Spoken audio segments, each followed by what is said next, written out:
Right then, boys, another update on these sliders. Then let's get right into it. Now, again, as I always say, they don't change too much, to be honest. They just need a little bit of tweaking here and there. One of the major changes that I've made in these ones is I've actually taken down the sprint speed a little bit. Now, I upped it, so I upped it to like 15. And then I brought it down to 10, and I just felt that 10 was the perfect one. It's perfect for the CPU, it's perfect for us as well in terms of the user sliders. So that's where we're going with the sprint speed. Acceleration always stays as normal. But now shot error. Now I don't know if it's because I've been playing with a fewer lower rated teams. I'm just starting a new Creator Club career mode. But I am feeling that the shots, how wayward they're being is a little bit unrealistic. So what I have done, I've dropped it down. Shot error for both us and the CPU is now at 65, coming down from about a 68. I upped it to 70, and just nothing was going anywhere near the goal. We're still on precision shooting, but we are going with the 65 shot error. I think it sits nice for us at the minute. Pass error, I think, has been upped slightly. So we're at 60 now. Again, just keeping that realism. We like it slow, we like it methodical in the midfield. And like I said, pass error for the CPU and for us sitting at 60 seems nice to me. Shot speed is going nowhere for both user and the CPU as well. Pass speed, I think, has gone down slightly to 40. So the pass error has gone up. Pass speed is going down a little bit. And that just means that you need to make sure that you control the ball. You're not sprinting before you're starting to pass balls and things like that. And also, if you try and play like a backheel pass without the flare trigger, it's going to be shocking. And this is where you see a lot of them terrible back passes happen with the defence and things like that. So again, it just means that you need to be a little bit more slower, methodical in midfield, making sure that you're taking your time with the passes, and it does slow the game down a little bit, and it just makes it so that you can start picking some of them passes out. Like I said, slower game I think feels a little bit more realistic. Injury frequency and injury severity, we're sticking at the same. 85 seems very, very high, but it's still, because the injury severity is so low, a player can pick up a little bit of a knock during the first half and run it off during the second half. It's those minor knocks that we're looking at. Yeah, you're going to get some of the ACLs out for a season, out for 6 months and things like that, but it's going to be very few and far between.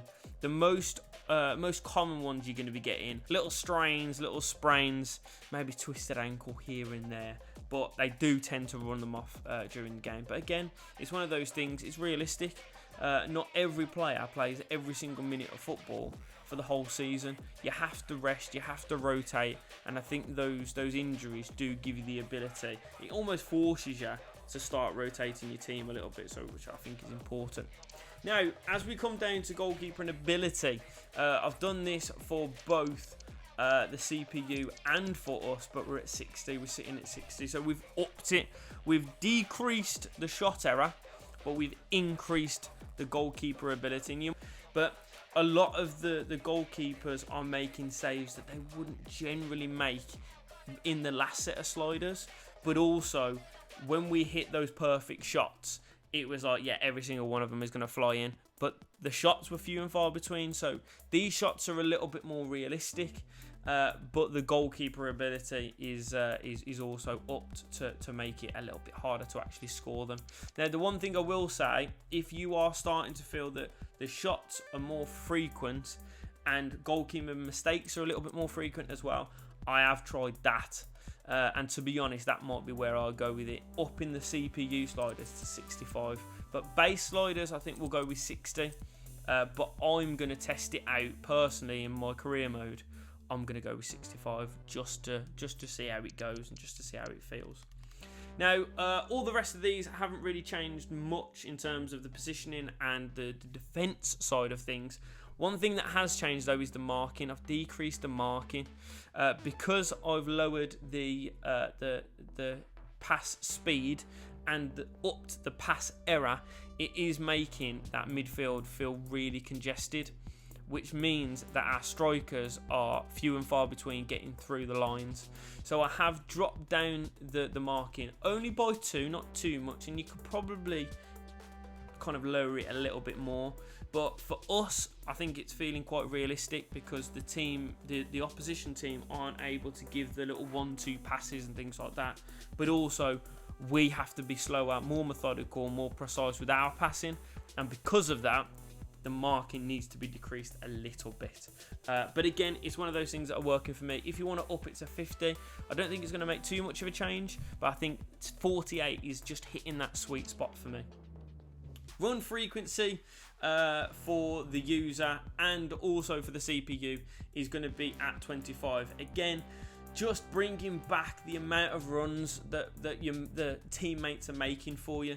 I always like to have this a little bit lower, a little bit on the lower side, just because then that you can trigger that by the L1 X or obviously the L1 and pass button. I don't know what the pass button is on Xbox. But the L1 and pass button and triggering that player to then make a forward run after it. I'd much rather that. I do it with my defenders a lot of the time where, I don't know, later on in games that I'm losing, things like that, I'll drop the ball to a defender, drop it off to his centre-back partner or to the left-back or the right-back and just get them to run into the box, see if we can get a touchdown, see if we can get a flick on, things like that. But for me, it's always on the lower end, it feels a little bit better. Line height then, so how high the defensive line is. I always like a slightly higher line because I tend to play my centre-backs really deep, which means then the left and right back, when they sit in their natural position, they're slightly higher, kind of slightly towards the halfway line when we're attacking. And then when we're defending, they're sitting kind of on the 18-yard box and things like that. I find it that this is, again, the sweet spot, the 60s. 60 to 65 could work for you, especially if you really like to play that high defensive line and then have 2 really quick centre backs and things like that to combat that. But for me, 62 is nice and simple. And again, just to show you, 48 for the CPU, 25 for the run frequency, and the line height again is 62. So we go on to line length then. So how stretched or compact the team is at the length of the pitch from goal to goal. Now again, I like this to be nice and compact. It's true to real life. You'll see, especially in the Euros at the minute, if you've been watching some of the England games, Jesus Christ, it's painful at times. But the game's so compressed. It's all in that midfield area, which again, you would expect to be more realistic. Even if we're playing against a kind of more defensive team. I played against Wolves in the first couple of games when I was testing these sliders out, and I tell you, the defensive cohesion with the Wolves team, it was so difficult to break down. But then once we did do that, it was really rewarding. So it was a nice thing to do when we eventually broke that team down. So line width then. It's going to be at 48 again. Kind of sits it nice. It's almost in the middle, isn't it? It's one of those things that's a bit neutral. I prefer my left and right back to be hugging that touchline. So what I tend to do is I just naturally put them out there. I change their position in the formations rather than doing it on here. It's quite neutral, but again, that dropping it down by just the 2 in game, it kind of teaches them or kind of naturally brings them back towards the centre-back partnership. Like I've said before, I play a left-back and a right-back quite high up the pitch. I want them bombing on, but if the game brings them back to them kind of natural positions when we're defending, I think it just helps us out a little bit better. With the CPU, it's exactly the same. So they're on 48 as well. So again, quite a neutral, still providing that width, but also on the defensive side of things, they are in a natural position to defend you. So it's quite a challenge. Right then, last couple are the fallback positioning for the user. So increases or decreases how far the user team's fallbacks push up. I like them to be nice and high. I like them to be attacking. And again, this doesn't necessarily mean that they're going to push up all the way. So they're not going to be like 82% of the length of the pitch. But it just means that the frequency that they push up is a little bit better. Now, this naturally means that you may have to, if you're feeling that way and you want them to be a little bit more defensive, you're going to have to put them into the defensive positions and change their instructions during the game. But for me, I constantly want my fullbacks pushing up. I make all my defensive kind of changes in my formation for the centre backs. If I need a little bit more of a defensive minded team, I'll play a back three with 2 wing backs and get them to naturally fall back as well. So again, a lot of my attacks start from my fullback positioning, which is why it's so important for me, which is why this needs to be so high. And it's exactly the same for the CPU as well. They're at 82 because again, it gives them the opportunity to have their fullbacks bombing on, going ahead of their wingers and things like that. It just feels a little bit better for me. So again, just a little bit of a tweak in the other things, but these are staying pretty similar. And then the only thing that I've really changed is the first touch control. I've upped this, I think, by 5. It used to be 65, now it's up to 70. And again, I was just feeling that in the games that I was playing, especially in my Man United and my Chelsea rebuilds, that the teams, it was almost sticking to their feet. And I do want that natural error. I want people to overrun things. I want people to miscontrol things. I want that kind of natural error. And I want it for the CPU as well. It's fun when it happens with the CPU. It's maybe a little bit annoying when it happens to us. So again, if you wanted to drop this down to 65 and play the way we've been playing, that's absolutely fine as well. But for me, at the moment, I wanted a little bit more variety. I want some more mistakes. I want different types of touches and things like that. And maybe if you try and flick a ball over someone's head, they get it wrong, it goes a little bit further, but it actually works out in your favour. So again, I just want more variety. I want things to change a little bit. So this is why I've updated it and put it at 70. And exactly the same for the user as it is for the CPU. That's 70 as well. Right then, before we get on, I'll quickly go back over some of the gameplay settings as well. So again, I always go with shot assistance precision. For me, this is the biggest change that I've made this year, and it's been the best change that I've made. Having precision shooting and knowing where I'm aiming is where the ball is going. So if it goes miles off, it's my fault, and I know it's my fault. If it goes on target and it's the best shot I've ever did, it's like, okay, I've done that perfect. Like, there's the reward there for it. So for me, precision shooting is absolutely massive. Auto flare pass is off because we are using the competitive preset. But the through pass is always going to be manual. I've completely changed my thoughts on the manual through pass assistance. I find this a lot better now. Through passes shouldn't be easy. They shouldn't be something that you are performing every single time and it goes absolutely to your player's feet. It should be that it goes a little bit wayward sometimes, because when we play through passes in real life, when professional footballers play through passes in real life, they're not always to feet. They're normally a little bit further in front, or sometimes I accidentally play them behind them. So for me, the manual side of things and getting things wrong a little bit is more realistic. Lob through pass is always going to be on semi. I have had this on manual this year, but I'm going with semi. Semi for me is a little bit more realistic, but also manual. You know, through pass I'm going to go with manual for this preset. I think we've upped a few things. I know we've increased the error on the passes, but I think it's about time for us to go back to manual. Exactly the same reason as for why through pass is on manual as well. So we're going manual through passes as well, lob through passes. Ground pass assistance is semi. It's unrealistic when it's manual and it goes wayward. Semi assisted passes, they're not always 100%, especially with the fact that we've increased the pass error. But I think semi, they should be. When you press X and it's to a player's feet, You don't see a lot of professional players misplacing that many passes, to be honest. Cross assistance is going to be on semi. I've hated manual. Manual is awful. So is assisted. So semi-assisted is the best one here.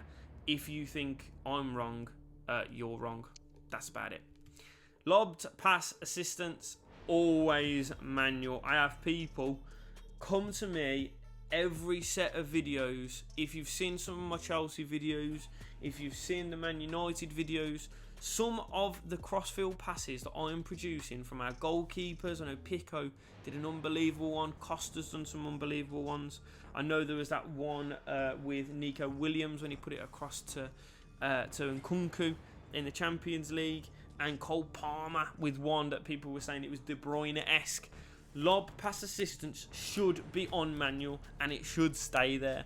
If you are playing anything different, once again, you're wrong. Pass receiver is always going to be on late. It always has been. Precision pass sensitivity, I don't particularly use, to be honest. Leave it on high. If it's on low, it doesn't really matter. Clearance should always be directional. Classic is crap. Just goes anywhere. There's no rhyme or reason as to why it goes those places. And sometimes when it is really bad and it messes up, it's because it's on classic. Directional should be the one that you're using, especially from corners. You want to kind of head it back in the position from where it's come, but slightly away or kind of the opposite way to where the corner kick taker is coming from. It gets loads of power on it and it gets it right away from your goal. Tactical defending, I've just always used this. Don't particularly like advanced defending, and the legacy defending is just terrible. So for me, tactical defending is the best. Pass block assistance, I keep it on. It's one of those things that you can take it off if you want to. I naturally kind of play almost as if it is off, but again, it's just up to personal opinion. And then all of this stuff we don't really change. Auto switching on air balls and loose balls. Right stick switching is always on classic. It's always player relative. Next player switching, yeah, it's always classic for me. Closest to the ball, yeah, again for me, I always just cycle through them until I get the player that I want. And all of this stuff is kind of just as it is normally. So again, geezers, that is the gameplay setting side of things. And then last but not least, we'll go into the match settings. I play on 5 for most important games, but for all the other games, I'll be playing on 4 minutes. But it's up to you, how you feel. Realistically, only changes how quickly in the game your players need to be switched out. And I just feel for my big important ones, I want there to be like a little bit of gravitas to it. I want there to be a slightly different, and they feel like they're going for longer because they're more important. Well, actually, no, it's just because you've upped the time. We stick on legendary, but again, you won't be going to beginner.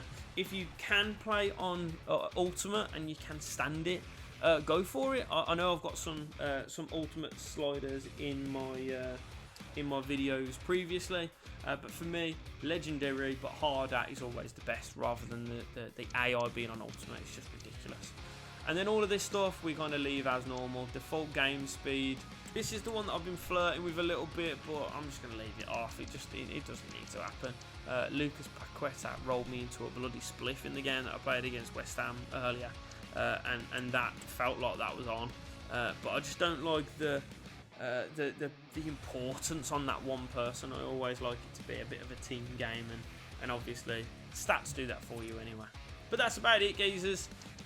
These are the camera settings that I've been using. Some of the settings there as well, but I'm not going to go through them because I don't know too much about them, to be honest. But that is it for today's video. Thank you very much once again for coming back for the sliders. Make sure that you get down in the comments and tell me how they're working for you.